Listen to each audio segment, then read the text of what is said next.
இந்த கடலூர் விபத்தை பொறுத்தவரைக்கும் விபத்தில் சிறார்கள் உயிரிழந்தார்கள் என்பது சோக செய்தியானால் அதைவிட பெரும் சோகமாக இந்த விபத்தில் ஒரே வீட்டைச் சேர்ந்த 2 சிறுவர்கள் உயிரிழந்திருக்கிறார்கள் என்ற செய்தி ஒரு பெருத்த சோகத்தை தருகிறது. தற்போது அந்த சிறுவர்களின் இல்லத்திலிருந்து செய்தியாளர் அப்துல் அலீம் இணைந்திருக்கிறார். அப்துல், உங்களோட தகவல்களை சொல்லலாம்.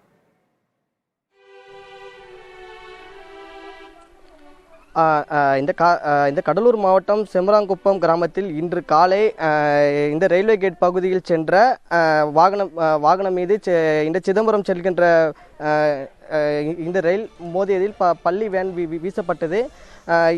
அதில் பயணம் சென்ற 2 பள்ளி மாணவர்கள் உயிரிழந்தனர். மேலும் அதில் பள்ளி மாணவர்கள் மற்றும் வேன் ஓட்டுநர் பலத்த காயம் ஏற்பட்டு மருத்துவமனையில் சிகிச்சை பெற்று வந்த நிலையில் மேல் சிகிச்சைக்காக ஜிப்பர் சென்ற ஒரு மாணவன் உயிரிழந்தார். இதில் இந்த கடலூர் மாவட்டம் மாரியம்மன் கோவில் தெரு சுப்ராயபுரம் பகுதியில் வசிக்கும் ஒரே குடும்பத்தை சேர்ந்த திராவிடமணி என்பவரது பிள்ளைகள் சகுமதி மற்றும் செலியன் உயிரிழந்தார். இதில் ஒரே குடும்பத்தை சேர்ந்த 2 பிள்ளைகள் உள்ளதால் அப்பகுதியில் பெரும் சோகம் ஏற்பட்டுள்ளது. இது குறித்து நம்மளோட உயிரிழந்த மாணவர்களின் பாட்டி இருக்கிறாங்க, அவங்களோட கேட்போம். எப்படிமா இருக்கு உங்க வீட்டு, எப்படி சோகமான விஷயம் நடந்திருக்கும் வீட்டில், எப்படி உங்களுக்கு தெரியுது?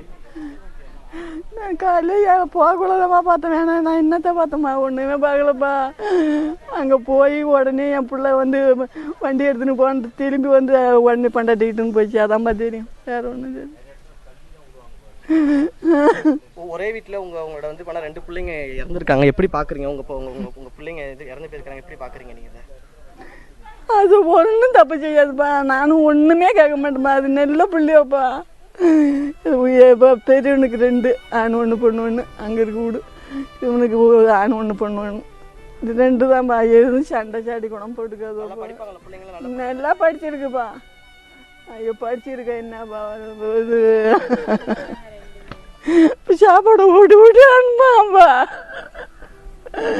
அதை நினச்சாதான் என் பிள்ளைக்கு பேசணுமா இருக்கு. அவன் 2 வீட்டு எப்படி இருப்பான் வீட்டில், அந்த வேசனமா தான் எனக்கு பெரிய வேசனமா இருக்குப்பா.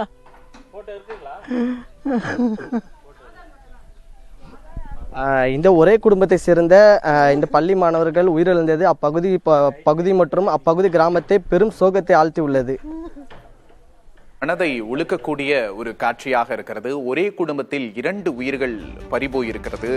பலரின் அலட்சியத்தால் இந்த விபத்து நிகழ்ந்தது என்பதும் ஒரு அதிர்ச்சி தரக்கூடிய ஒரு விஷயமாக இருக்கிறது. அந்த பாட்டியின் கதறல் என்பது நிச்சயமாக மனதை உருக்குவதாக அமைந்திருக்கிறது.